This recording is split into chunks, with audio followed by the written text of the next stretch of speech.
Hello everyone welcome और welcome back to my channel. आज blog करिवार मेन रीजन होची कि आज आम घरे गोटे भोजी होची। भोजी रे कौन कौन सब हेले जानिबा पई वीडियो को लास्ट जाय देखंतु। मो भागरे जेहेतु पठला पनीर काटिबा को त मो पनीर काटिबा एपटे स्टार्ट कर देथली आ एपटे पनीर पई प्रिपरेशन सब स्टार्ट हो जाइतला। दिल थाम के बैठ लीजिए क्योंकि अब बारी है हमारे शेफ की मुंह दिखाई की।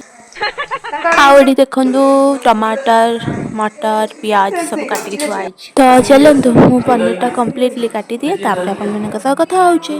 आउ आपण मानक घरे भोजी हेले आपण को को कामटा करबा को मिले मते सेटा निहाती जणैबे।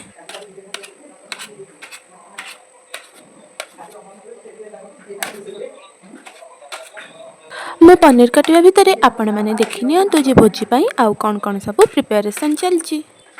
एठी समस्त बसिकी सलाड पई काकुड़ी गाजर प्याज सब काटुथले। आउ एपटे होउथिला समस्तंकर फेवरेट छतु तरकारी। एथिरे को सब मसला पड़ची I have no idea. I think कि या पर एथिरे छतु आउ से जो आलू रखा छी सेटा पड़िबो देन छतु तरकारी कंप्लीट हेइ। सलाड पई एपटे कटाकटी अधा सरी गलानी तो चलंतु आमे छिपा तळकु। या भितरे पनीर भी मु कंप्लीटली काटी देइछि।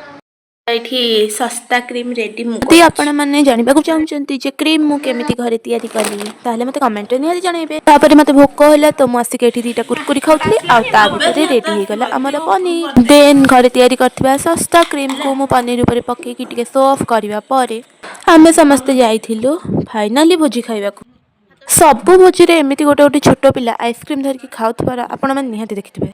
फाइनली जो आइटम रा वेट थिला सेटा आसी पहुंची गला आ सेटा होची मटन। भोजी सइला पारे आमे समस्त लास्ट रे गोटे गोटे आइसक्रीम खाइथिलु। मोर आ व्लॉग को एंड करबा को मन नथिला तो एटा होची ता पर दिन रो क्लिप। सकाळु एमिति निर्धुम वर्षा छिचिबा भितरे मु पाइली गोटे गुड न्यूज जे मोर पार्सल आसीबा को जाउ आ ता परे जो खुशी आपण माने तो देखि पारुथबे आ मु कोन कोन ऑर्डर करथली सेटा मु आपन को आ गोटे वीडियो रे जणा। आज रो व्लॉग टी आपण माने को केमिति लागिला मते कमेंट सेक्शन में जणाइबा को जमार भी भूलिबेनी।